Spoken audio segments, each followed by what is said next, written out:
mahusay na abogado at mambabatas na parating isinaalang-alang ang kapakanan ng kanyang mga kababayan.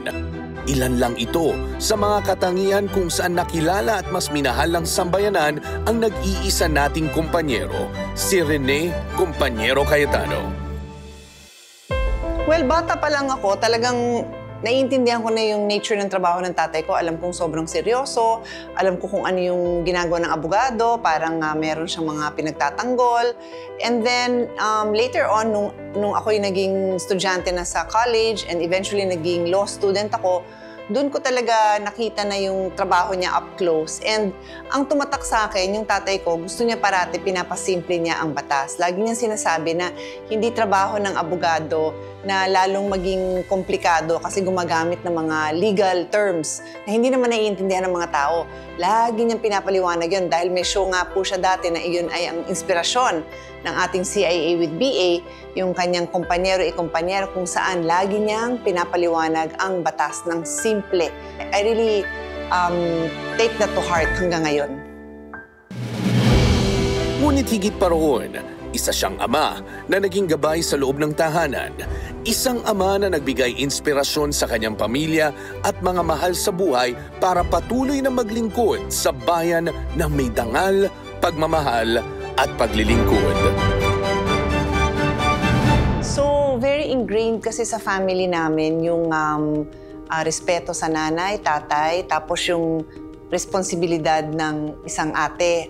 At ako ho ay ang ate ng aking 3 kapatid na lalaki.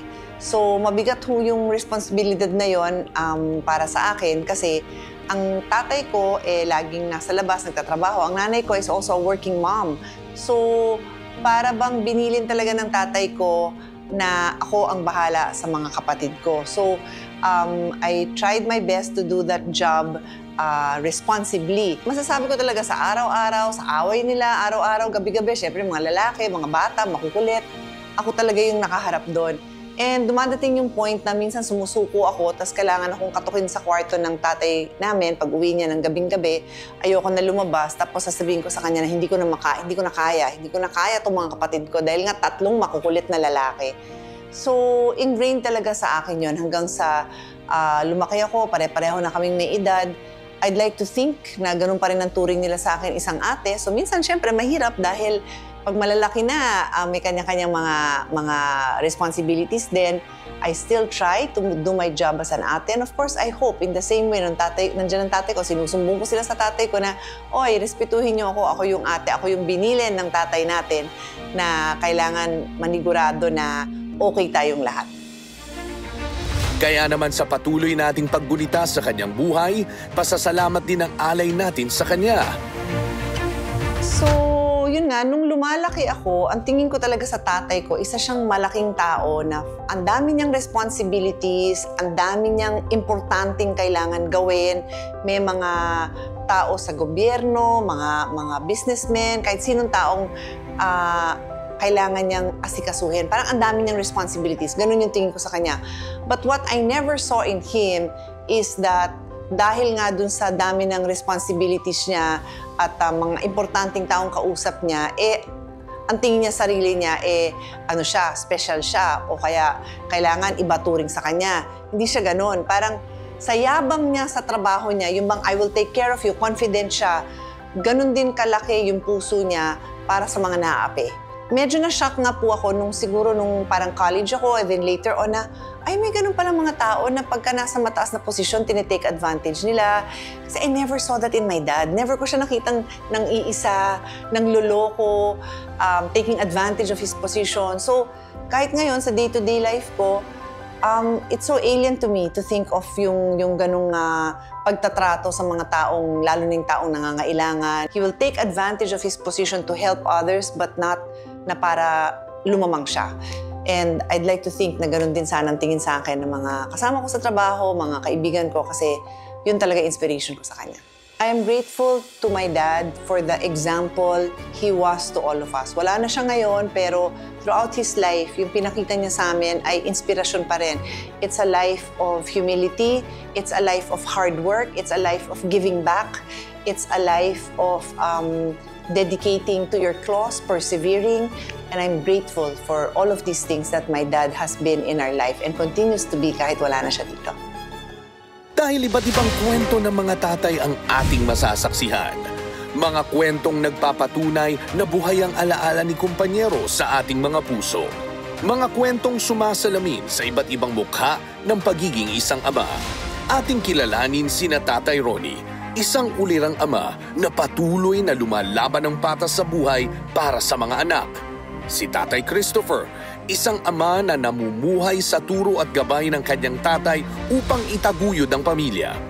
At si Tatay Mark Anthony, isang guro na nagsisilbing pangalawang ama sa mga estudyante ng Senator Renato Compañero Cayetano Memorial Science and Technology High School.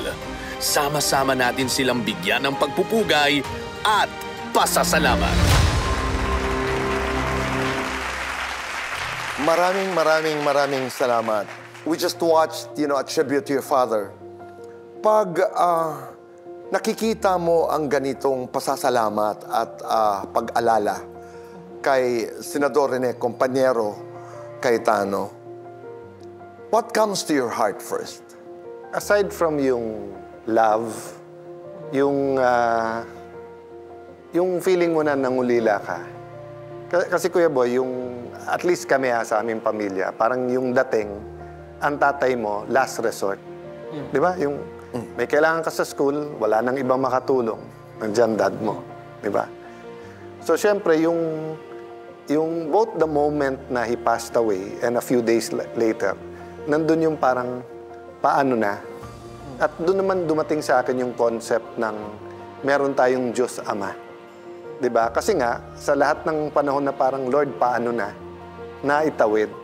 Di ba? So, yun talaga. So, basta tungkol sa mga tatay, yun yung dating ko na pagka wala nang makakagawa ng paraan, yun ang trabaho ng tatay, to provide. Di ba? So, parang, Kuya Boy, kung two English words, to protect at saka to provide. Di ba? So, parang wala nang magtatanggal sa'yo. Hindi, nandyan tatay ko. Yeah. Yan ang ating mga bisita ngayong gabi dahil they protect and they provide at sila'y gumagawa ng paraan. Mark Anthony, maraming salamat for joining us. Maraming salamat and Happy Father's Day. Tatay Ronnie, maraming salamat. Maraming salamat. At Tatay Christopher, maraming salamat. Umpisa natin kay Mark Anthony. Mark, ikaw ba pag sa mga estudyante mo, anak na rin yung turing mo o nakikita mo sa kanila? Dapat po, Kuya Alan. Kasi unang-una po, kapag teacher ka, liable ka na sa kanila eh. Lahat ng gagawin nila dapat monitored mo sa loob ng school. And at the same time, bilang teacher, gagabayan mo sila all throughout the school year. Kahit nga tapos na yung school year, yung ibang estudyante mo, babalik sa'yo, magpapasalamat. So talagang napaka-grateful ko po sa trabahong ito dahil hindi lang isa yung anak ko, napakarami kong anak. Ako naman yung kwento mo kasi what touched me was scholar ka ng Taguig, scholar ka ni Mayor Opo, Lani. Tito Boy. Be very specific about it. Unang-una po kasi, talagang gustong-gusto ko po talaga after kong graduate noon sa university rin po sa Taguig na makapagtrabaho po talaga sa Taguig. Yun nga po, nag-apply ako sa private schools noon. Pero sabi ko talagang hindi pwedeng hindi ako maging public servant sa Taguig. That's why after 2 years po of working sa private school, talagang nag-apply po ako nun sa Taguig talaga. And luckily po, nakapasok po ako. And your wife is also a teacher. Yes po. Sabi nga, Kuya Boy, di ba, kung anong itatanim mo, yun ang iyong aanihin. Tama. Di ba? So, that's why we're happy in Taguig na yung tinanim talaga. Kaya I love Taguig eh. Di ba? Mahal ka ng Diyos, mahalin mo city mo, mamahalin ka pabalik. Di ba? I'm really happy to hear, di ba, na yun ang natanim sa puso mo. Kaya yung sinabi mo, Kuya Alan, na ang nakikita ay napaka-importante para sa mga bata. Halimbawa na lamang ang buhay ni Tatay Ronnie. Nakakabilib po ang inyong ginagawa. At ito, napakasimpleng tanong, bakit napakasipag niyo po? Gusto natin yung mga anak natin na makapagtapos, kaya nagsisipag ako eh. Saka nakaka-inspire yung masipag sila mag-aaral. Kahit pagod na pagod ka, parang hindi mo na iniinda yun eh.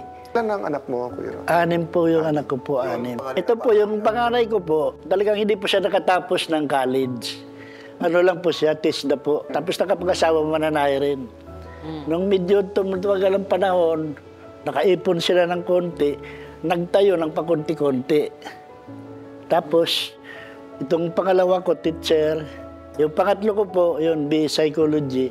HR po yan sa amin kasi nagtrabaho private yan, HR eh. Oo. Tapos ang pangapat ko po, ano naman, Pulsay. O di, kailangan din namin sa opisina, doon na rin siya. Oo.